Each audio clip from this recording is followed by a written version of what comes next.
Hi, Bruno Jr. here. Our podcast, Busting Addiction and Myths, is sponsored by SafeHouseRehab.com. SafeHouse believes that traditional treatments fall short of the needs of clients who face the modern problems of addiction. Modern problems need modern solutions. Multiple addictions, multiple relapses, multiple triggers, and cheaper and more powerful street drugs set up unprecedented challenges facing treatment centers. What is needed is a more sophisticated approach, a better way forward. There are 3 reasons to choose our progressive modern treatment program. 1, a more sophisticated intake process. 2, technology proven to enhance recovery. And 3, the most robust aftercare program in our sector. To learn more, visit us at safehouserehab.com.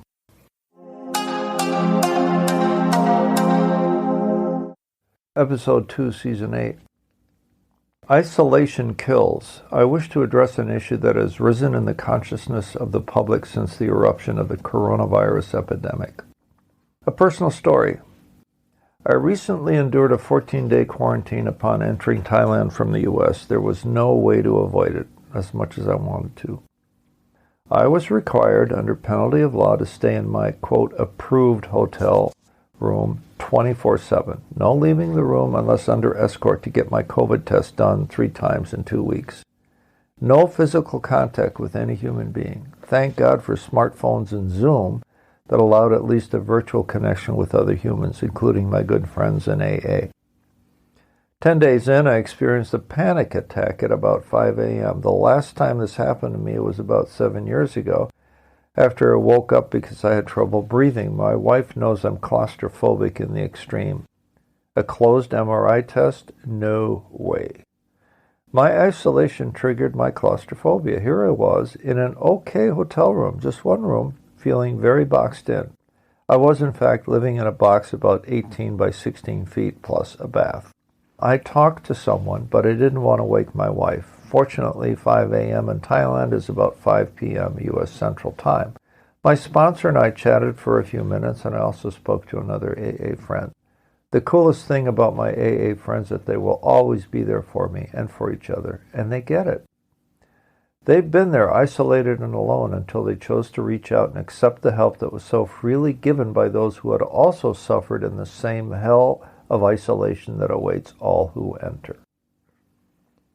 The effect of the pandemic. The pandemic we've been experiencing gives rise to increasing risks of relapse for recovering addicts, along with pressure to increase the use of drugs and or alcohol among current addicts or those at risk of becoming addicted. Curious to get a more detailed look, I researched the topic of isolation and addiction on the major government agencies' websites, which report on trends and policies designed to address this latest societal challenge. Entitled Isolation, Loneliness, and Addiction, the Addiction Policy Forum, a U.S. think tank group funded by the CDC, reported the results of a survey conducted among 1,079 people with SUDs, these are substance use disorders, and asked them, how are you being impacted by the pandemic?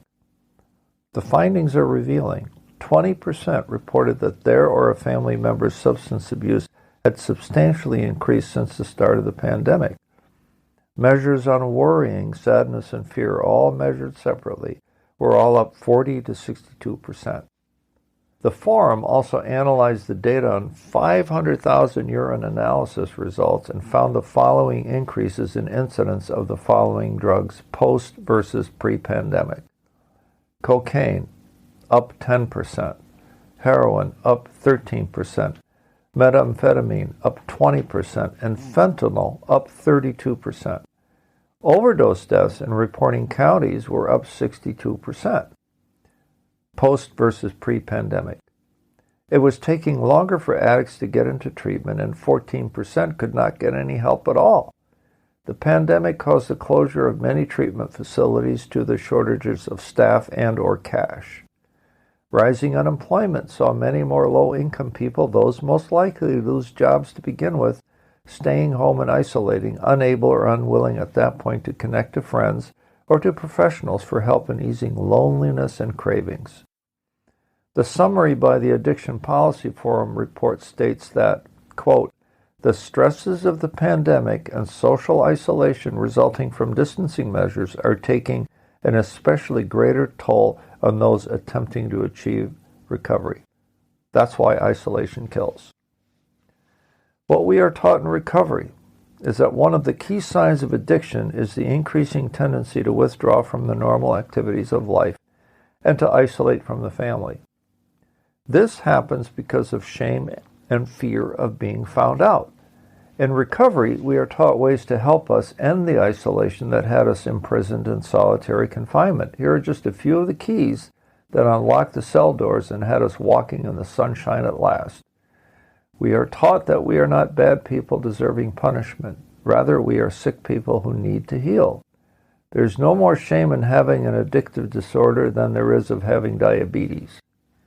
We are encouraged to attend 12-step meetings, which puts us in the company of people just like us. We hear their stories and we suddenly feel like we belong. We really belong.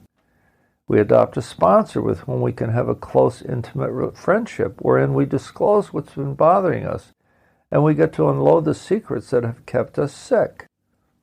We find that unless we disclose our secrets, most of which are rather ordinary, quote, we still suffered many of the old pangs of anxious apartness, close quote. I love that language. Finally, and very important to our sanity going forward, we are asked to be of service to our fellows in recovery, to our families, and to society at large. Miracles happen when we put ourselves at the service of others now that we have something to share. So what have we learned about isolation today? We learned that 1. Isolation is a key characteristic of addiction, as addicts and alcoholics suffer from shame and from the fear of being found out. 2.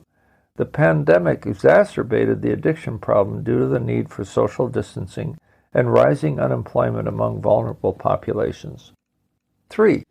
We are taught in recovery that ending our isolation is critical to our healing, and that we are only as sick as the secrets that we as addicts keep, which caused our isolation to begin with. 4. We are also taught that a sense of belonging will come from attending 12-step meetings, sharing our secrets and our burdens with a sponsor, and by being of service to our fellow men and women in recovery, to our families, and to society at large.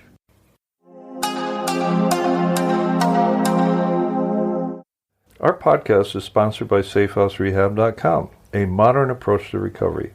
To learn more, visit us at SafeHouseRehab.com.